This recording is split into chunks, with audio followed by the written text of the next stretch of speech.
সারা দেশের প্রায় প্রতিটি আদালতেই ঝুলে আছে লাখ লাখ মামলা। বছরের পর বছর আদালতে হাজিরা দিয়েও মামলা জটের কারণে বিলম্বিত হচ্ছে ন্যায় বিচার।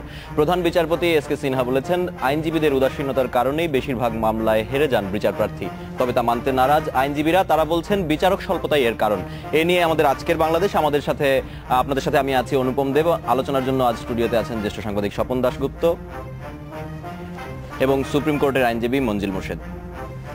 স্বাগত আপনাদের আমাদের সাথে উপস্থিত হওয়ার জন্য। তো আমাদের আজকের যে বিষয়টা ছিল যে আমরা গত কয়েকদিন ধরেই দেখছি যে প্রধান বিচারপতি একটি কথা বলেছিলেন এবং তিনি বেশ ক্ষোভই প্রকাশ করেছেন যে আইনজীবীদের, তিনি বলেছেন 60 থেকে 70% বিচারের ক্ষেত্রে দেখা যাচ্ছে বিচার প্রার্থীরা ন্যায় বিচার পাচ্ছেন না। এবং তিনি আরো ক্ষোভ প্রকাশ করেছেন যে প্রায় 30 লাখের মতো মামলা সারা বাংলাদেশের বিভিন্ন আদালতে এই মুহূর্তে আছে এবং আমরা অনেক ক্ষেত্রে দেখছি যে বছরের পর বছর ধরে হাজিরা দিয়ে যাচ্ছেন কিন্তু সেগুলোর কোনো মীমাংসা হচ্ছে না। এটার প্রধান কারণ হিসেবে তিনি বলেছেন, প্রধান বিচারপতি বলেছেন যে এখানে আইনজীবীদের একটি ব্যর্থতা। এই মামলা জটের প্রধান কারণগুলোর মধ্যে একটা ওইটা যেটা প্রধান বিচারপতি বলেছেন, কিন্তু অন্যতম কারণ হচ্ছে নিম্ন আদালতে বিচারক সংকট। বিচার বিভাগ পৃথকীকরণের পরে যেই হারে বিচারপতি নিয়োগ দেওয়ার কথা ছিল সেই হারে নিয়োগ দেওয়া হয়নি। এর ফলে নিম্ন আদালতে বিচারক সংকট রয়েছে একটা। আর দুইটা যেটা প্রধান বিচারপতি বললেন সেটা তো একটা কারণ আছেই। আর একটা হচ্ছে অর্পিত সম্পত্তি মামলা। এটা প্রায় 9 লক্ষ মামলা হয়েছে, 1 থেকে 2% হচ্ছে মামলা মীমাংসিত হয়েছে, আর বাকি সবগুলি 98% অমীমাংসিত। এইটাও একটা মামলা জটের 9 লক্ষ মামলা হয়েছে। এই অনেকেই বলে থাকেন যে বিশেষ বিশেষ আইন করা হয় এবং সেগুলো বিশেষ মামলা করা হয়, কিন্তু বিশেষ কোনো রেজাল্ট পাওয়া যাচ্ছে না। আর চতুর্থ হচ্ছে যে এই আপিলের যে উচ্চ আদালতে আপিল করার যে সার্টিফিকেট নেয়, এই ক্ষেত্রে সর্বক্ষেত্রেই কিন্তু এই জাস্টিফাই হয় না যে এটা আপিল করা হবে কি হবে না। আমার মনে হয় এইগুলোর কারণেই, যদিও আইনজীবীরা এর সাথে দ্বিমত পোষণ করে, তাদের ওই মামলা জটের একটা কারণ যে তাদের অপারগতা, তাদের এই বিচারে তারা সময় নেয়া, ইচ্ছাকৃতভাবে সময় নেয়া, এইটা যদিও তারা অস্বীকার করে, কিন্তু আমার মনে হয় এইটা একটা অন্যতম প্রধান কারণ। আমরা কিন্তু স্বপনদা ছাড়াও আরো অনেকের কাছে এটা শুনেছি এবং অনেক বিচারকও অনেক মামলাতে এটা নিয়ে ক্ষোভ প্রকাশ করেছেন যে শুধুমাত্র বারবার সময় নেওয়া হয়। শুধুমাত্র চাঞ্চল্যকর মামলা না, বেশিরভাগ মামলায় দেখা যায় যে আইনজীবীরা সময় নিচ্ছেন। এই অভিযোগটা কিন্তু আইনজীবীদের উপর আছে। এখন দেখুন, আপনি শুধু একটা ইনস্ট্যান্স থেকে এটা পুরো বিষয়টা ক্লিয়ার হয়ে যাবে, কারণ আমরা সব তথ্য তো আমাদের কাছে জানা নেই। আমাদের বিএনপির যে সভানেত্রী বেগম খালেদা জিয়ার বিরুদ্ধে যে মামলা হয়েছে, সেখানে আপনার কতবার টাইম নেওয়া হয়েছে। তো এখন আইনজীবী যে টাইমটা নিয়েছেন সেটা কিন্তু ক্লায়েন্টের ইনস্ট্রাকশনের টাইমটা নিয়েছেন। আইনজীবী কিন্তু তার ব্যক্তিগত প্রয়োজনে টাইম নেন না। এটা খুব রেয়ার যে আইনজীবী অসুস্থ থাকলে বা অন্য কোনো, যেমন অনেক সিনিয়র এখন বার কাউন্সিল ইলেকশন করছেন, তার মামলাগুলোতে সে টাইম নিচ্ছেন, অতএব সেটা হলো ডিফারেন্ট থিংস। কিন্তু নর্মালি সমস্ত মামলায় আইনজীবী কিন্তু ক্লায়েন্টের ইনস্ট্রাকশন ছাড়া টাইম নিতে পারে না। অতএব আপনি একটা ইনস্ট্যান্স দিয়ে দেখবেন যে এই যে বেগম খালেদা জিয়ার বিরুদ্ধে যে মামলাগুলো হলো, যে 40 বার যে টাইম নিল, এই টাইমটা কেন নিয়েছে? ওনার ইনস্ট্রাকশনই নিয়েছে আইনজীবী। তো আইনজীবীদের উপর তো দোষটা ওইভাবে দিলে হবে না, আমরা তো অ্যাক্ট করি অ্যাজ পার ক্লায়েন্ট ইনস্ট্রাকশন। এটি হলো একটা কথা। হ্যাঁ, কিছু যে থাকবে না সেটা না। আর মাননীয় প্রধান বিচারপতির বক্তব্যটাকে কিন্তু একটু অন্যভাবে দেখার বিষয় আছে। এটা এমন না যে একটা অভিযোগ আকারে দিয়েছেন উনি। 60-70% মামলায় আইনজীবীরা হারে, কথাটা সত্য। সাথে সাথে কিন্তু এটাও যে তার আদার সাইডেও কিন্তু আইনজীবী থাকে, অতএব 60-70% মামলা ওইখানেই কিন্তু আবার আর এক আইনজীবী জিতে যাচ্ছে। অতএব বিষয়টা কিন্তু ওইরকম না যে আইনজীবীরা অভিযুক্ত হয়ে যাচ্ছেন। বিষয়টা হলো বিচার প্রার্থীরা বিচার পেতে বিচার পাওয়ার ক্ষেত্রে এটা তো একটা সামগ্রিক ব্যাপার। বিচারটা তো আপনি বললেন শুধু আইনজীবীরা তো বিচার করতে পারবে না। উনি যে কথাটা বললেন, বিচারক না থাকলে বিচার করতে হবে, আর বিচারের জন্য মামলাটা তদন্তের মাধ্যমে পুলিশ যখন রেডি করে না আসবে, সেটা না হলে সেটা কোত্থেকে আসবে? আবার আসামি যদি দীর্ঘদিন হাজির না হয়, তো সেটা বিচার কিভাবে হবে? আবার আসামি যদি সাক্ষীরা যদি না আসে, সেক্ষেত্রে বিচারটা কিভাবে হবে? অর্থাৎ বিচার দীর্ঘসূত্রিতার জন্য এটা একটা গবেষণার বিষয় এবং এটা অনেকগুলো বিষয়ের সঙ্গে জড়িত। এখানে সরকারও তাদের দায় এড়াতে পারবেন না, কারণ সরকারের তো এই যে বললেন যে আজকে গতকালকে শুনলাম প্রায় 400-500 বিচারকের পদই খালি। অনেক জেলায় আপনার জেলা জজ, অতিরিক্ত জেলা জজের পদ খালি। তো এই নিয়োগগুলো কে দেবে?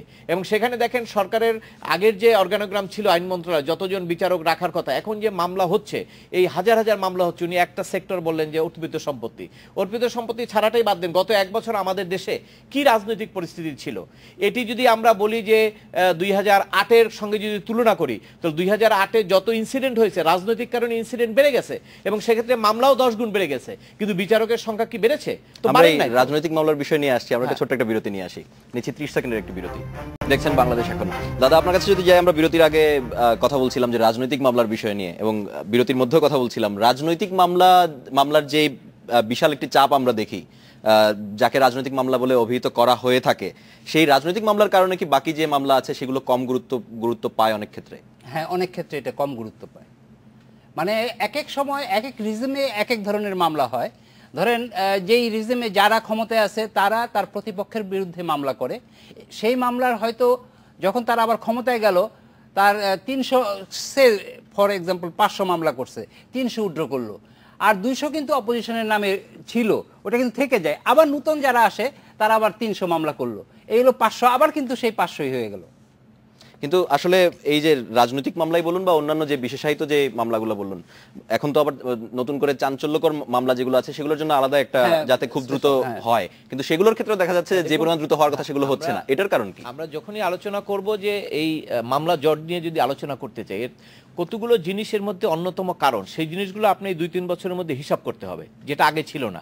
প্রথমত আপনার ধরেন যুদ্ধ অপরাধের যে বিচার হলো, আপিল বিভাগ একটা মামলা 1-2 মাস সময় শুধুমাত্র যুদ্ধ অপরাধীর মামলা শুনানি করেছে। তো এখন আপনি চিন্তা করেন যে 1 মাস 2 মাস যদি ওই মামলাটা শুনানি হয়, অন্য কোনো মামলা শুনানি হয় না, তো সেক্ষেত্রে এই যে আপনার একটা প্রেশার অন্যদিকে, যে কারণ আপনি খালের মধ্যে যদি আপনার বাদ দিয়ে দেন এবং যদি বলেন পানি চলাচল করতে হবে, এটা তো সম্ভব না।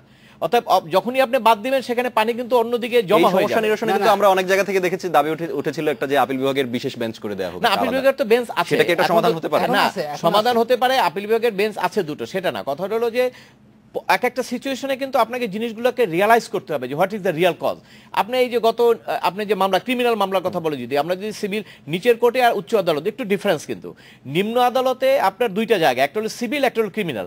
সিভিলের মামলার কিন্তু রেশিও দেখবেন খুব বেশি ওইভাবে ডিফারেন্স হয় না 2-4 বছরে। ক্রিমিনাল মামলার ডিফারেন্স হয়েছে যেহেতু সহিংসতা বেড়েছে, রাজনৈতিক কারণে মামলা যদি হয় সেটা হতে পারে, সহিংসতা তো বেড়েছে, এবং এই গত কিছুদিনের 2-1 বছরের মধ্যে এত সহিংসতা ওই মামলাগুলো হয়েছে, এবং এই মামলাগুলো হওয়ার পরে ওইটা তো চাপ আছে, এবং এই কারণে আপনার কিন্তু তদন্ত ধীরগতি হচ্ছে। কারণ একজন দারোগাকে যদি আপনি একটা মামলা, এই যেমন বোমার মামলা, একটা তদন্ত করতে গেলে তাকে তো সময় দিতে হবে। একটা মামলা আজকে হচ্ছে, দুপুরে একটা, বিকালে একটা, পরের দিন আর একটা, পরের দিন আর একটা, তো ওই দারোগা সাহেব তো ওই সাব ইন্সপেক্টর তো তদন্ত করতে পারছেন, ওখানে ব্লক হচ্ছে। এই জন্য মামলা তদন্ত আস্তে আস্তে হচ্ছে, মামলার বিচার কার্য দেরি হচ্ছে।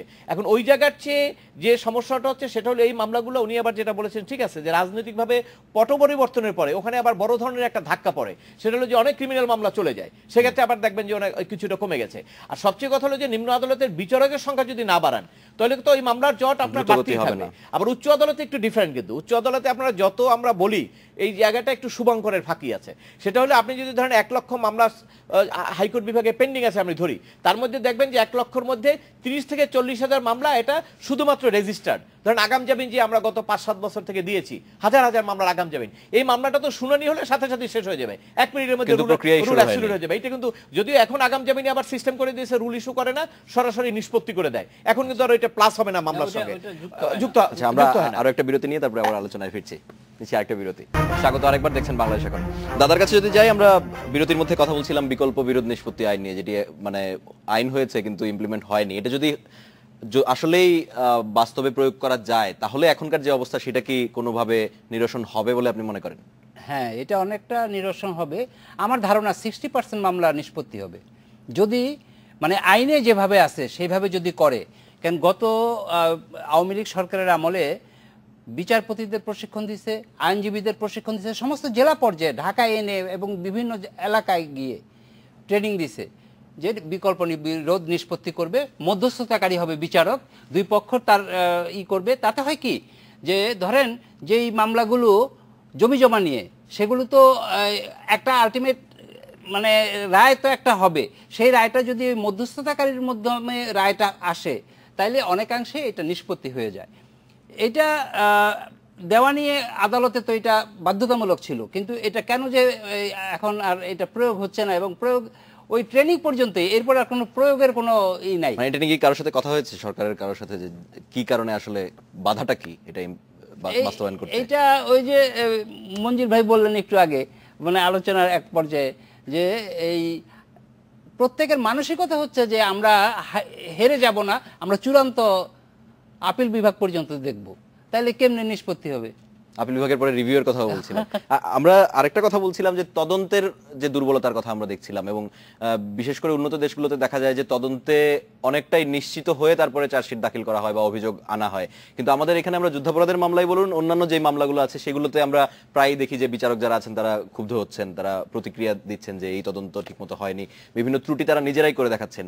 এর ফলেও তো আসলে বিচার প্রক্রিয়া যেটি, সেই প্রক্রিয়ায় অনেক ধরনের বাধা আসে। আপনার বিচার বিঘ্নিত হওয়া, ন্যায় বিচার বিঘ্নিত হওয়া, এই বিষয়গুলোর সঙ্গে শুধু অনেকগুলো কম্পোনেন্ট জড়িত। আপনার বিচারক থেকে আরম্ভ, তদন্ত, আইনজীবী ব্যবস্থা, দেশের পরিস্থিতি, অনেক কিছু, রাজনৈতিক পরিস্থিতি, সরকার, সবকিছুর মধ্যেই সমন্বিত একটা প্রচেষ্টার মধ্যে দিয়ে এটা করতে হয়। আপনি যে কথাটা বললেন, একজন তদন্তকারী অফিসার, তাকে তো সুষ্ঠু তদন্তের জন্য আপনাকে তাকে ট্রেনিং দিতে হবে, তাকে সময় দিতে হবে এবং তার লজিস্টিক সাপোর্ট দিতে হবে। আপনি যদি একটা লোককে সেই সাপোর্টটা না দেন তাহলে তো সেটা সে করতে পারবে না। যেটা আপনাকে এটা এই জিনিসগুলো নিয়ে ব্যাপকভাবে এটা আলোচনা করা দরকার এবং গোড়ায় গলতটা কোথায় সেটা খুঁজে বের করা দরকার। এই যে বললাম যে একজন অফিসারকে যদি আপনি তদন্ত করতে দেন ডেইলি 5টা মামলা, তো সে কিভাবে তদন্ত করবে? সে তো শুধু পেপারসের উপরে যেমন 161 স্টেটমেন্ট লেখা দরকার, আরেকজনকে দিয়ে লেখাইয়া দ্রুত করে কোনো রকম পরেটরে সিল মেরে কোর্টে পাঠিয়ে দেবে, আমি তদন্ত করে শেষ করে দিচ্ছি, আমার দায়িত্ব শেষ। কিন্তু আসল বিষয়টা তো সেটা ছিল না। আইনের উদ্দেশ্য তো অন্য, যে সঠিকভাবে তদন্ত করবে, সাক্ষী প্রমাণ নিবে যে আসলে অপরাধটা সংঘটিত হয়েছে কিনা, যারা সম্পৃক্ত আছে তাদের নামগুলো ঠিকভাবে আসছে কিনা। এই করার জন্য যে পরিস্থিতি দরকার, যে সময় দরকার, যে ট্রেনিং দরকার, সেটা তো আমাদের নাই। এবং এই জন্য তো সরকারের পক্ষ থেকে ওই জায়গাটায় যখনই আপনি অ্যাড্রেস করবেন যে আমাদের বিচার ব্যবস্থার মধ্যে যে ত্রুটি, ওই জায়গাটা করতে হলে তো সরকারের একটা বিশেষ দৃষ্টি দেওয়া দরকার এবং লজিস্টিক সাপোর্টের জন্য অর্থ দরকার, এই বিচারক নিয়োগ দরকার। কিন্তু অর্থ মন্ত্রণালয় তো নিশ্চয়ই সেটা করছে না।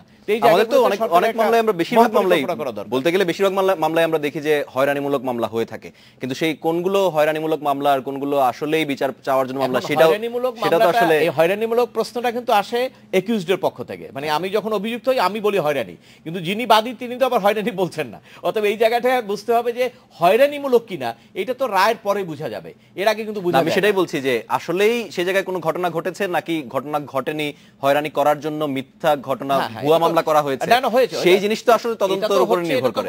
এটাতে নিঃসন্দেহে এটা সত্য যে অনেক হয়রানি মামলা হচ্ছে, এবং হয়রানি মামলা করার জন্য কাকে পক্ষ করতে হয়, কাকে হাত লাগে? প্রথম হলো আইন শৃঙ্খলা রক্ষাকারী হাত লাগে, তারপর হলো হয়রানি মামলা করার জন্য তার একটা শক্তি লাগে, ক্ষমতা লাগে, প্রভাব লাগে। কারা করে? ধরেন যার কোনো ক্ষমতা নাই, যে ওসির উপরে প্রভাব খাটাতে পারবে না, সে কি হয়রানি মামলা করতে পারবে? এটা তো সবসময় প্রভাবশালীদের মাধ্যমেই হয়রানি মামলাটা হয়। যারা নিরীহ, যাদের কোনো ক্ষমতা নাই, যাদের অর্থ নাই, তাদের উপরে হয়রানি মামলা হয়। আপনার যদি ক্ষমতা থাকে, আপনি যদি রাজনৈতিক শক্তি থাকে, আপনার যদি প্রশাসন থাকে, আপনার যদি হয়রানি মামলা তো হবে না, বরঞ্চ মামলাই হবে না, আপনি অপরাধ করলে মামলা হবে না। এটি হলো বাস্তবতা।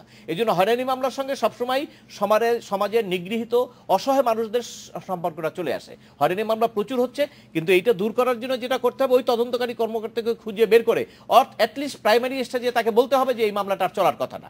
আর হয়রানি মামলা কিন্তু আরেকটা জিনিস আছে, যদি আপনি মামলায় খালাস হয়ে যান, ওই হয়রানি মামলা যদি আপনাকে মিথ্যা করে করা হয়, ওই তদন্ত যিনি মামলা করেছেন তার বিরুদ্ধে মামলা করা যায়, ক্ষতিপূরণের মামলা, যিনি তদন্ত করেছেন তার বিরুদ্ধে মামলা করা যায়। এটা কিন্তু আইনি সুযোগ আছে, কিন্তু সেই সুযোগটা কিন্তু ব্যবহার করতে হবে। দাদা, আমরা একেবারেই শেষের দিকে পৌঁছে গেছি। আমরা খুবই অল্প সময়ের মধ্যে আপনার কাছে জানতে চাইবো যে 500 জনের কথা বলা হচ্ছে, যে 500টি পদ খালি, সেই 500 পদের নিয়োগ দেওয়ার ক্ষেত্রে বাধাটা কি আসলে এখন? সেটা কি অর্থের বাধা নাকি অন্য কিছু? এটা হচ্ছে আইন মন্ত্রণালয়ের উদ্যোগ নিতে হবে, অর্থ মন্ত্রণালয়ে এটা সম্মতি দিতে হবে যে এই পর্যায়ে 200 বিচারক নিয়োগ দেব, এই পর্যায়ে 150 বিচারক নিয়োগ দেব।